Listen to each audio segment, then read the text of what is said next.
The Fantastic Four is one of the most important superhero teams in comic book history, serving as the blueprint for every superhero team, from the Avengers to the Guardians of the Galaxy. Yet, their live-action journey was a roller coaster of heartbreak. 3 separate stumbles that saw studios bury a passionate, low-budget film, fumble 2 promising blockbusters, and squander an all-star cast, leaving fans devastated and igniting a desperate plea for a worthy return. Still, their unbreakable bond as a family powered them through the chaos to a 2025 MCU triumph that rewrote their legacy. Today, we're diving into the Fantastic Four's wild cinematic ride, the long, painful road, the repeated misfires, and their incredible comeback. It all started in 1994, with a movie you were never supposed to see. This was an official, feature-length production from B-movie legend Roger Corman. Back in the early 90s, a German producer named Bernd Eichinger held the movie rights to the Fantastic Four. But there was a catch, a deadline.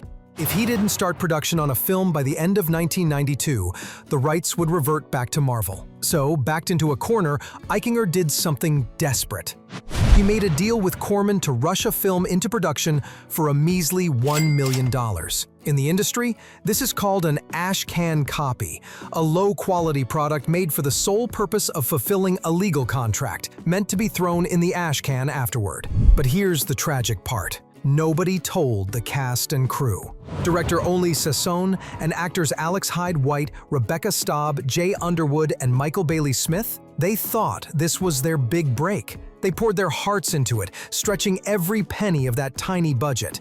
They did press tours. They were genuinely hyped for a big premiere at the Mall of America. They believed they had made a real movie. And then they got a call. The premiere was canceled, the prints were seized, the film was gone.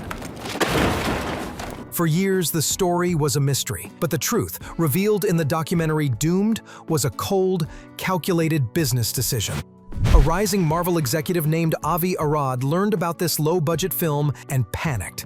He worried a cheap version would devalue the brand before he could make a proper blockbuster. So Arad allegedly paid Eichinger a few $1 million, more than the film's entire budget, with one condition: destroy every copy. The negatives were burned. The cast's big break was sacrificed to protect a future investment. Their passion project was treated as nothing more than a legal placeholder, a ghost in the machine that haunted the franchise from the very start. A decade after the ashcan copy was buried, the rights were sub-licensed to 20th Century Fox. Fresh off the success of X-Men and Spider-Man, they were ready to give the Fantastic Four the big-budget treatment, and they made a classic Hollywood mistake. They overcorrected so hard, they broke the brand in a completely different way. Before they landed on the final version, a different director was attached, Peyton Reed, the man who would later go on to direct Ant-Man. His vision was incredible. He wanted to set the film in the 1960s during the space race, treating it as a pop art adventure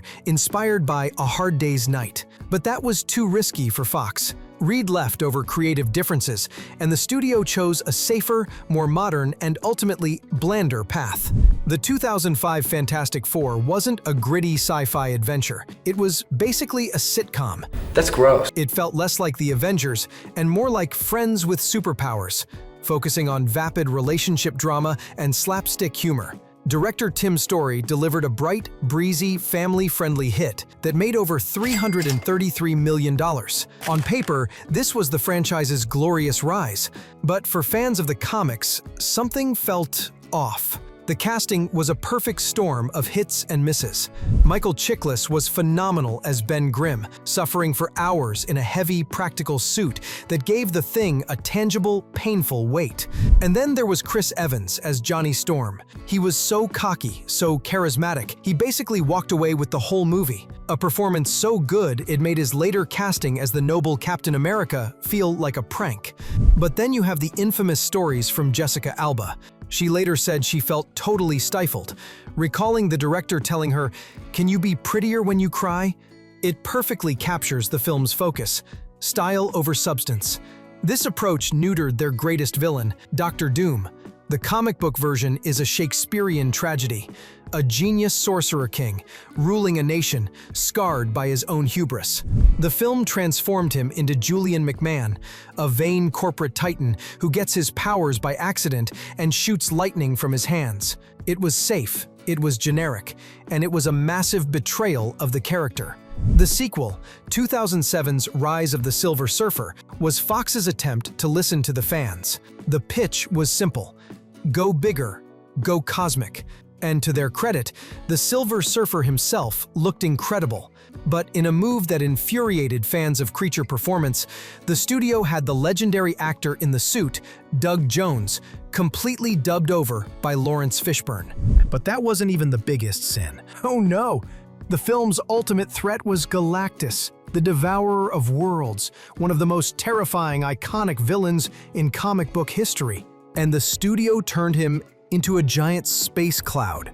They took the Devourer of Worlds and turned him into a weather report. It became an instant meme, a cautionary tale of a studio fundamentally misunderstanding its own property. The film was so committed to being family-friendly that a scene where Sue Storm dies is reversed within minutes, robbing it of any emotional stakes. The sequel made less money and was critically panned.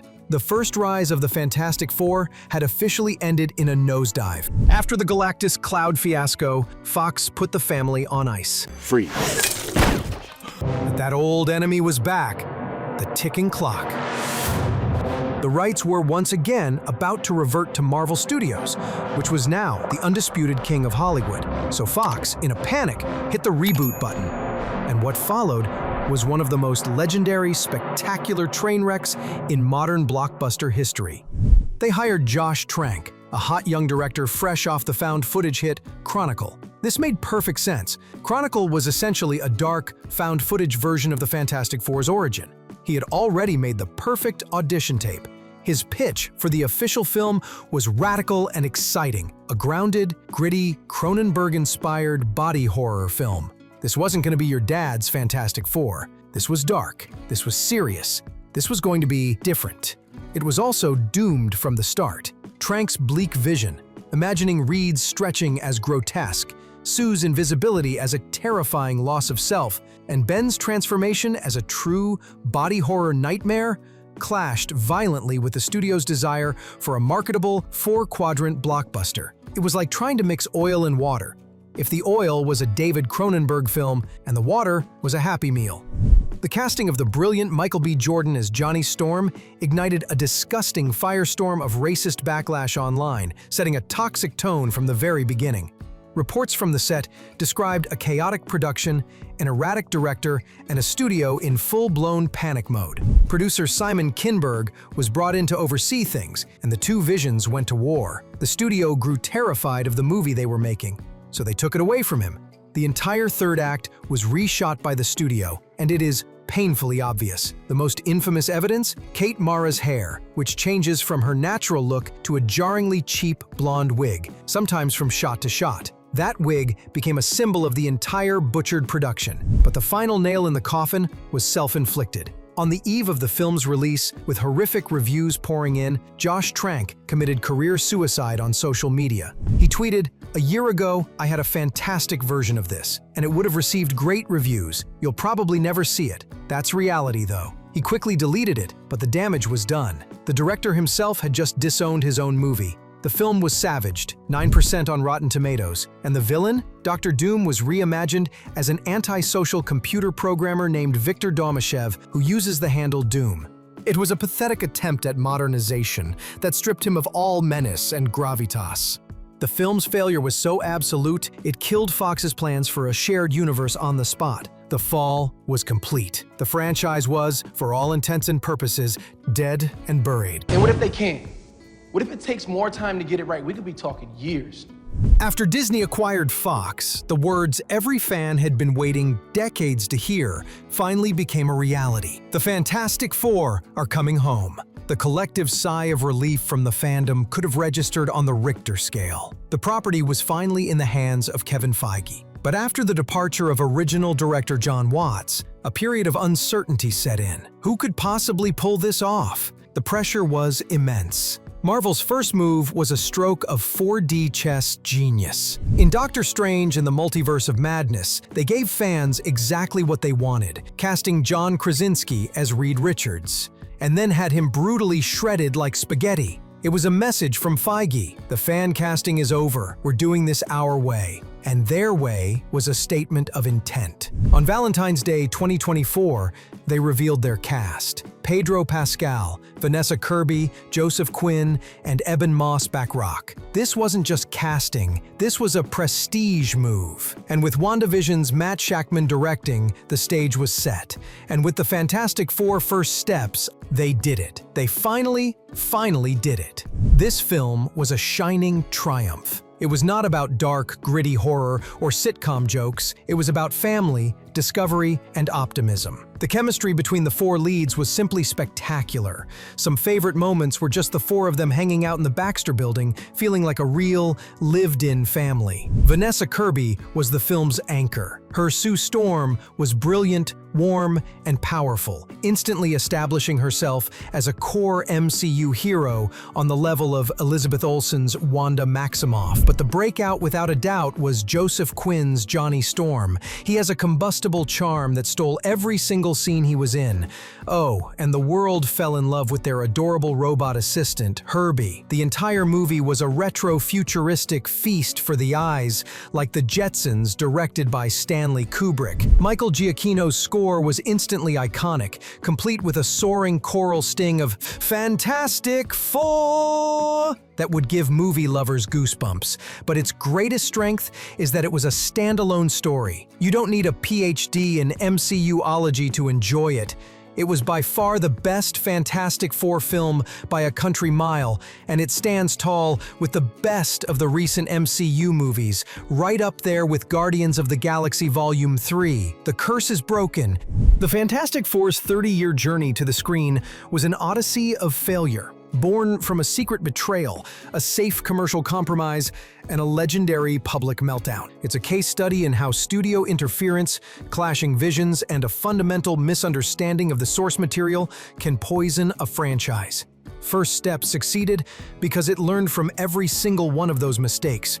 It embraced the weird Silver Age sci-fi that made the teen unique. It prioritized character and chemistry over lore and crossovers. It proved that the right creative team, with a genuine love for the heroes, can overcome any curse. The rise, the fall, and the rise again is complete. Marvel's first family is finally home, and they have rekindled a spark of excitement in the MCU.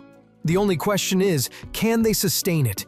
I'm incredibly hopeful, but history has shown us that with this property, nothing is guaranteed. What do you think? Is this the start of a golden age for the Fantastic Four, or are you still skeptical? Let me know in the comments below. And if you want more deep dives into the wildest stories in Hollywood, make sure to subscribe and hit that bell. Trust me, you won't want to miss what we uncover next.